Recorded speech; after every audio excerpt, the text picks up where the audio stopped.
छात्रों, आज हम बच्चे का सपना शेखर जोशी की यह कथा देखने वाले हैं। तो पहले हम शेखर जोशी का परिचय संक्षिप्त में देख लेते हैं। शरद जोशी ने कथा लेखन को दायित्वपूर्ण कर्म मानने वाले सुपरिचित इस तरह के वे कवि का जन्म 10 सितंबर 1932 को अल्मोड़ा जनपद उत्तर प्रदेश के ओलिया गांव में हुआ। इंटरमीडिएट की पढ़ाई के दौरान ही सुरक्षा विभाग में EME अप्रेंटिसशिप के लिए उनका चयन हो गया था और सन 1955 से लेकर 1986 ईस्वी तक इलाहाबाद में एक सैनिक औद्योगिक प्रतिष्ठान में वह कार्यरत रहे और फिर स्वैच्छिक पद त्याग करके उन्होंने स्वतंत्र लेखन शुरू किया। इस तरह से उन्हें काफ़ी सारे पुरस्कार भी प्राप्त हुए थे और उनका लेखन जो है वह निरंतर अभी भी चल रहा है। तो उनकी कहानी या कथा आज हम पढ़ेंगे, बच्चे का सपना।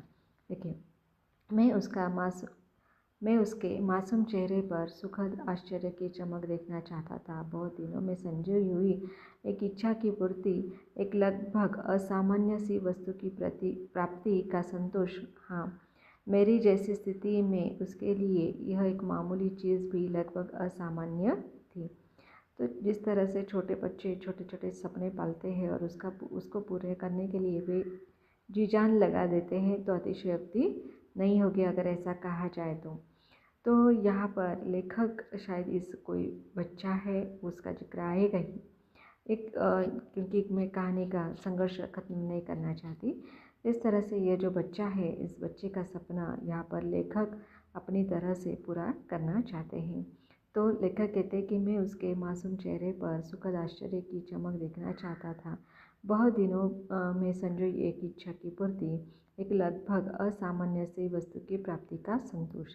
तो इस तरह से बच्चों का जब सपना पूरा हो जाता है तो उनकी छोटी छोटी जो ख्वाहिशें होती है, इच्छाएं होती है, वह पूरी होती है और वह असामान्य होती है, यानी लगभग कठिन होती है। तो वह पूरी होने का वह दिन था। हाँ, मेरी जैसी स्थिति में उसके लिए यह मामूली चीज़ भी लगभग असामान्य ही थी। शायद आपको यकीन न हो, पर उसका उद्घाटन पूरे रहस्यात्मक और नाटकीय रूप में करने का इरादा लेकर मैं चला था।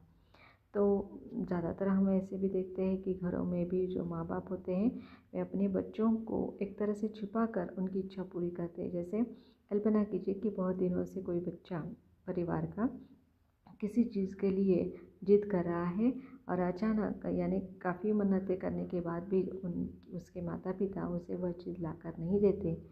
एक दिन अचानक वह चीज़ उससे सरप्राइज़ के रूप में मिल जाती है। तो लेखक भी इसी तरह से करना चाहते थे। लेखक के लिए वह चीज़ बिल्कुल मामूली थी, लेकिन उस बच्चे के लिए असामान्य इस तरह का वह गिफ्ट था। रहस्यात्मक और नाटकीय रूप में करने का इरादा लेकर मैं चला। मेरी योजना थी, पहले मैं उस उपहार के बारे में उससे पहली पूछ कर जानने का प्रयत्न करूँगा कि वह क्या चीज़ हो सकती है जिसकी वह बहुत दिनों से इच्छा थी। तो इस तरह से होता है ना कि मैंने आज तुम्हारे लिए क्या लाया। इस तरह से माँ बाप बच्चों को सवाल करते हैं और वह शायद इतनी जल्दी वह चीज़ को नहीं बोल पाता, तो इसके लिए वह सरप्राइज़ बन जाता है। तो लेखक भी उस बच्चे के लिए ऐसा ही सोच रहे हैं। उत्तर में शायद वह अपनी उन तमाम चीज़ों का जिक्र करती जो उसके लिए स्वप्न बनी रही हो। और होता है, हम देखते कि बच्चे भी इस तरह से अलग अलग चीज़ों को बताते हैं कि वह उन्हें आवश्यक है। शायद वह सभी चीज़ों के नाम न गिन कर केवल उन चीज़ों के नाम गिनती जिन्हें वह अपनी भोली समझ के अनुसार मेरी समर्थ सीमा में समझती हो। तो इस तरह से माँ बाप किस तरह की चीज़ें दे सकते हैं, वह उनकी एक सीमा होती है, माँ बाप की भी और बच्चों की भी। तो शायद वह बच्ची अपनी समझ के अनुसार ही वह चीज़ बताएगी। यदि पहली के पहले चरण में ठीक उत्तर न दे पाई तो मैं उसे उस उपहार का पहला अक्षर सूत्र के रूप में बता दूंगा और फिर आकार प्रकार। तो बिल्कुल सामान्य से इस तरह की घटना है कि कभी कभी हम घरों में भी इस तरह के दृश्य देखते हैं कि माँ बाप किस तरह से जो चीज़ वे लाए हैं छिपा कर अपने बच्चे को सरप्राइज़ देने के लिए, उसका आद्याक्षर पहला अक्षर बताकर कहते हैं ना कि अ से है, देखो मैं तुम्हारे लिए लाया, या अक्षर से तुम बूझो कि ये चीज़ क्या हो सकती है।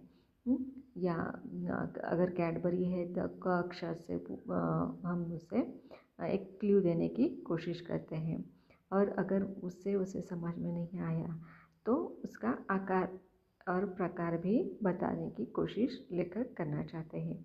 कहीं न कहीं उसकी कल्पना सही उत्तर खोज लेगी और तब मैं उसे अपने झोल से निकाल कर उपहार दे दूँगा और वह किलक कर उसे ले लेगी। यह योजना मैंने कैंटीन में सामान खरीदते वक्त बनाई थी, लेकिन ऐसा नहीं हो पाया। ऐसा अनेक बार होता है कि हम जो सोचते हैं वैसा नहीं हो पाता। शाम को स्टेशन से साइकिल के अड्डे तक और वहाँ से फिर घर तक मैं अपनी कुछ दूसरी की मानसिक उलझनों में खोया खोया सा चलता रहा। एन घर के पास पहुंचकर जब वह मुझे अपनी स्कूल की पोशाक में पीठ पर बोझिला बस्ता लटकाए दिखाई दी, तो मैं एकाएक झोले का ख्याल आया और मैं लगभग घबरा गया। महीने के प्रारंभ में ही वह भारी चोट लग गई थी। मेरा घबराना स्वाभाविक था। मुझे देखकर वह निकट आ गई थी। मैं साइकिल से उतरकर उसके साथ साथ घर की ओर चलता रहा। शायद उसे मेरी उदासीनता खल रही गई थी। इस कारण उसने हमेशा की तरह बाइसिकल पर बैठने की जिद नहीं की। इस तरह से शायद यहाँ पर लेखक उसकी जो चीज़ थी वह ले आना भूल गए थे, और जो वह बच्ची थी वह भी स्कूल से लौटकर आ रही थी, तो दोनों साथ साथ चल रहे थे।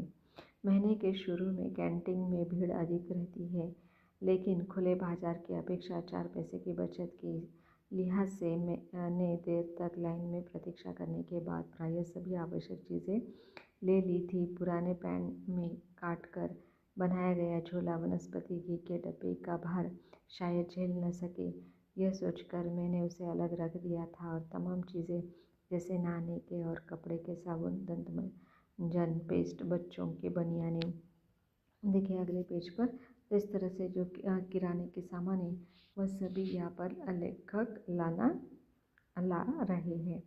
ब्लेड के पैकेट और दूसरी छोटी मोटी ज़रूरतों की चीज़ें झोले, झोले का मतलब है थैली, मैं भर ली थी। इन्हीं के साथ इतने चाव से उसके लिए लिया हुआ यह ट्रैफिक के पैकेट भी था, जो शायद वैसा ही रहा होगा जैसे उसने अपनी किसी सहेली के जन्मदिन पर उसके उपहारों में देखा था, भरा पूरा चमचमाता हुआ, जिसमें कभी कभार मिल जाने वाली एक दो नहीं सैकड़ों ट्रॉफियाँ रही होगी। तो इस तरह से यहाँ पर लेखक की यह बेटी है, और लेखक अपने बच्ची को बहुत सारी चॉकलेट देना चाहता था, जो एक चमचमाते हुए पैकेट में रहती है। मैंने उदास चेहरा शायद उसकी माँ ने पढ़ लिया मेरा उदास चेहरा शायद उसकी माँ ने पढ़ लिया। औरतों में खासतौर पर जिनकी छोटी मोटी गलतियाँ आप अक्सर खोज खोज कर निकालते रहते हैं, इसी बात की नैसर्गिक प्रतिभा होती है कि वह अपनी किसी बड़ी गलती को, जैसे आप लाख छुपाने की कोशिश करें, तत्काल पकड़ लेती है। अपनी उदासी के कारण छिपाने की कोई ज़रूरत भी नहीं थी, बल्कि मैं चाहता था कि उनकी राय से इसका समाधान ढूंढा जाए। मुझे जैसे किसी सहारे की ज़रूरत थी। तो देखिए यहाँ पर लेखक शायद जो ये कर्म या कार्य कर नहीं पाए हैं, तो उसके लिए वह अपनी पत्नी की सहायता चाहते हैं कि शायद वह अपने बच्चों को समझाए कि वे और किसी दिन यह बहुत सारी चॉकलेट जो चमचमाता हुआ रैपर है उसके साथ लाएंगे। छोड़ो, अब चिंता करके क्या होगा, पत्नी ने सहारा दिया, जैसे उसे चोट को अपने शब्दों की नरमी से सहला दिया हो। मैं उसकी सहानुभूति को मन ही मन आभार मानकर इस तथ्य से अनभिज्ञ नहीं था कि आर्थिक तंगी की स्थिति में यह चोट उधर भी उतनी ही पीड़ा दे रही होगी। तो इस तरह से यहाँ पर शायद अभी यह इसका जो कथानक है वह आगे थोड़ा सा अलग है, जो आप सोच नहीं सकते। तो इस तरह से यहाँ पर लेखक ने अभी तक इस बात को स्पष्ट नहीं किया है। तो लेखक जो यह ट्रॉफी लाने का काम, चॉकलेट लाने का काम नहीं कर पाए हैं, तो उनकी पत्नी शायद ऐसा मानकर चली थी कि वह शायद आगे लेकर आएंगे, क्योंकि हो सकता है कि इनके पास पैसों की कमी हो। इस बेचारी के लिए आज मैं पहली बार टॉफ़ी का डिब्बा लेकर चला था और आज ही अनायास मेरे मुंह से निकल गया, पापा कहीं साइकिल के अड्डे पर तो नहीं छूट गया। वह अब उत्सुक हो उठी। नहीं बेटा, ट्रेन में रह गया। ट्रेन में उतरते समय मैं रोज की तरह अखबार हाथ में लेकर उतर गया था, मुझे ठीक ठीक याद है, और पूरे डिब्बे में मैं अकेला यात्री था, मैंने कहा। इस तरह से यहाँ पर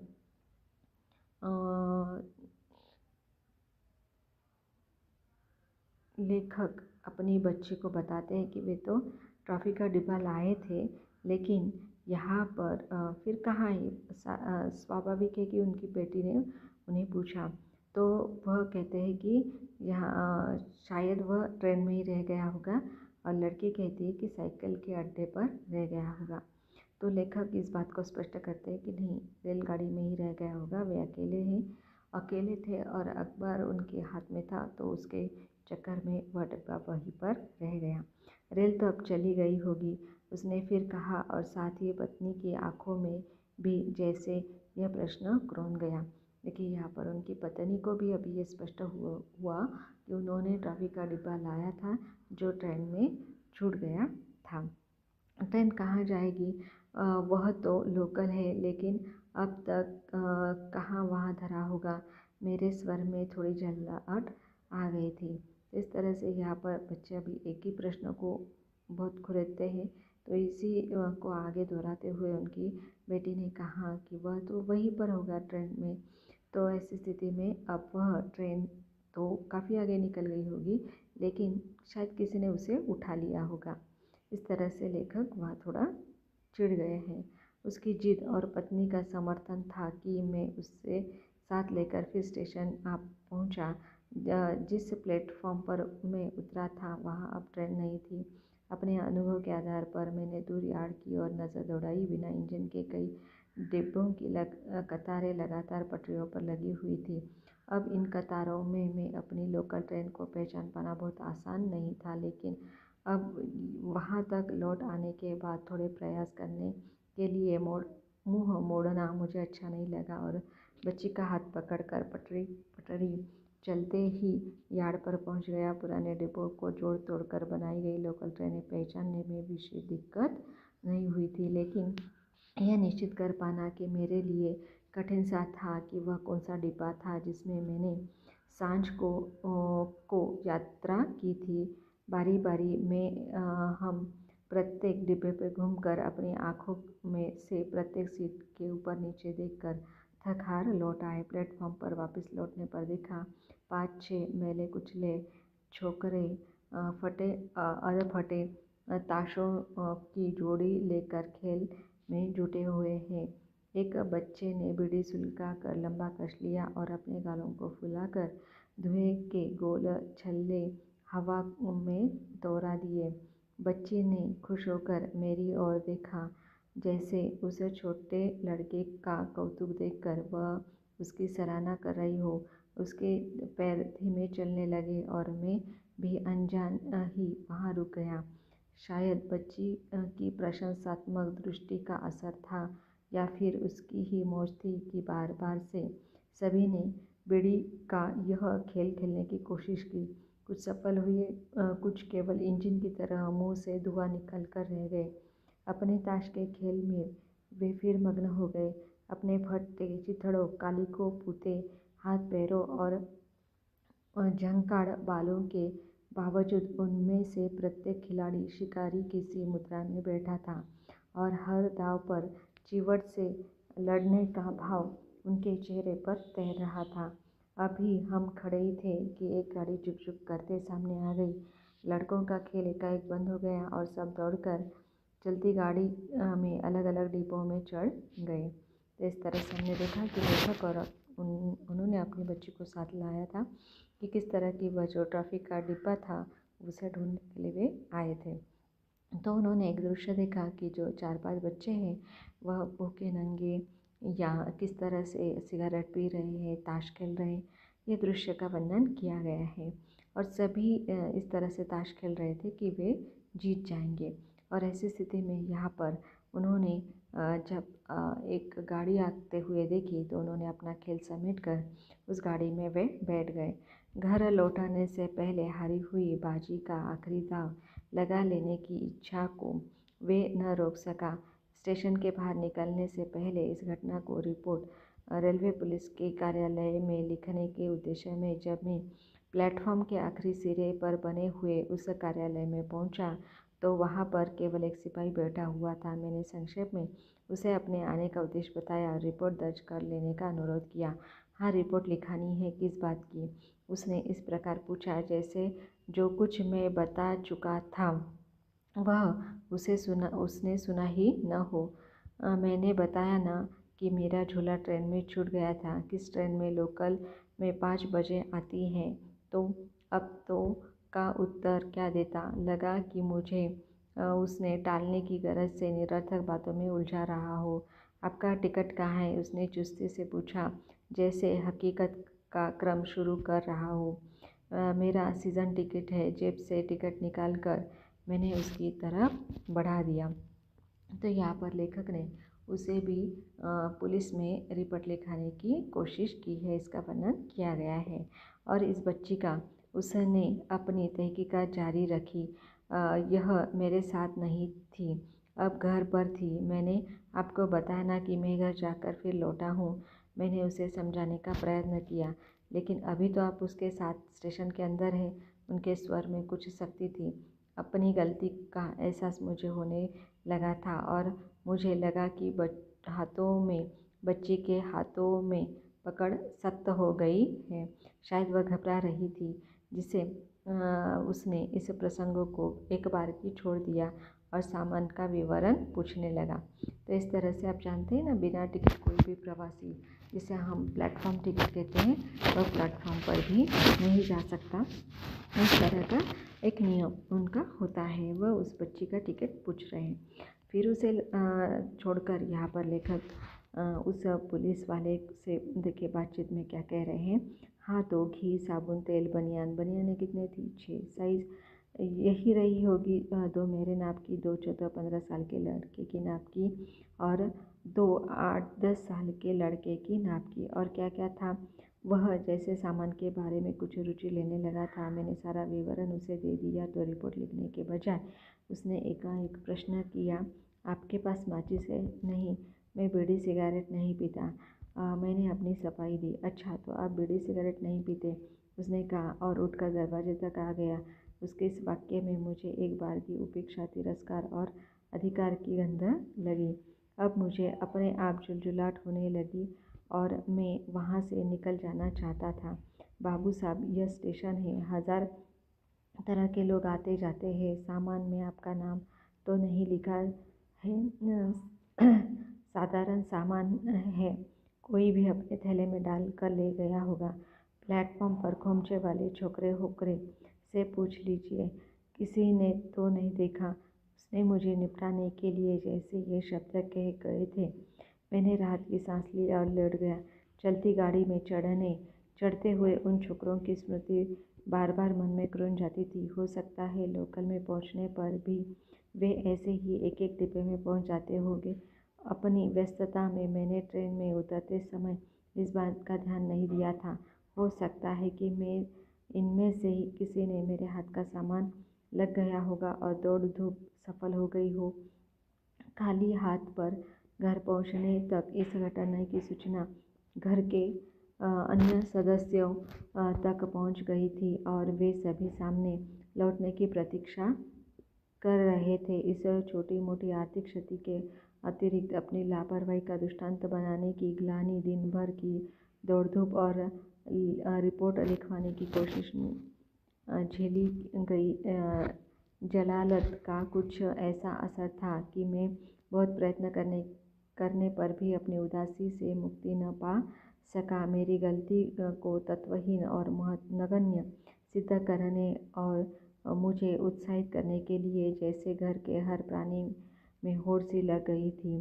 चलो, जैसे घी का डब्बा मिला होगा, 2-4 दिन जमकर पूड़ी पराठे खाएंगे, और हमें दुआएं लगेंगी, बड़के ने कहा।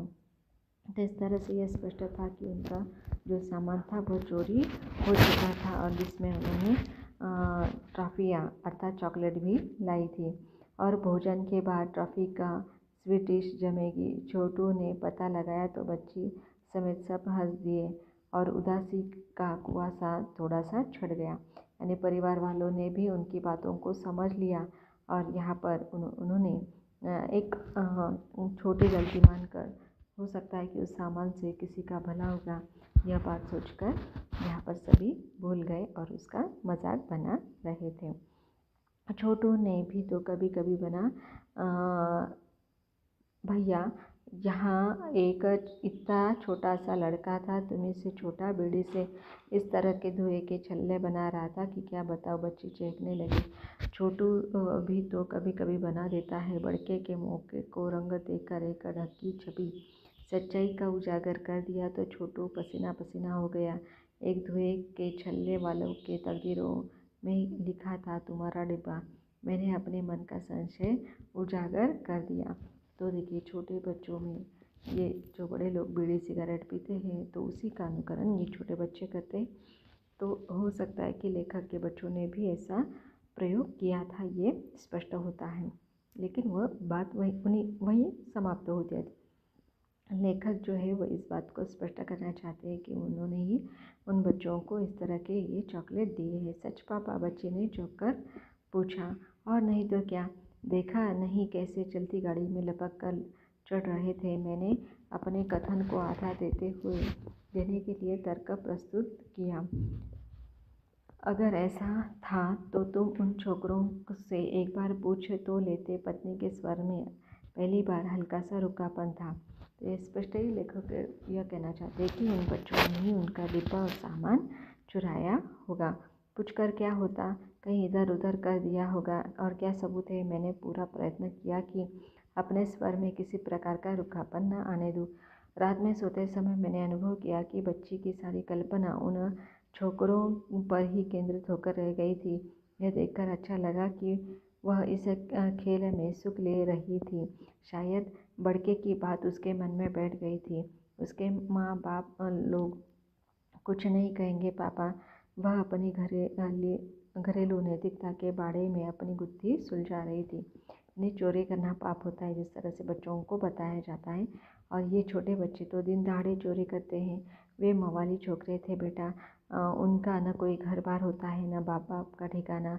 आज यहाँ तो कल वहाँ। मैंने उसे समझाने की कोशिश की। यह शायद उसके लिए नया रहस्य था। बहुत देर तक वह गुमसुम सी पड़ी रही, जैसे यह यथार्थ को समझने की कोशिश कर रही हो।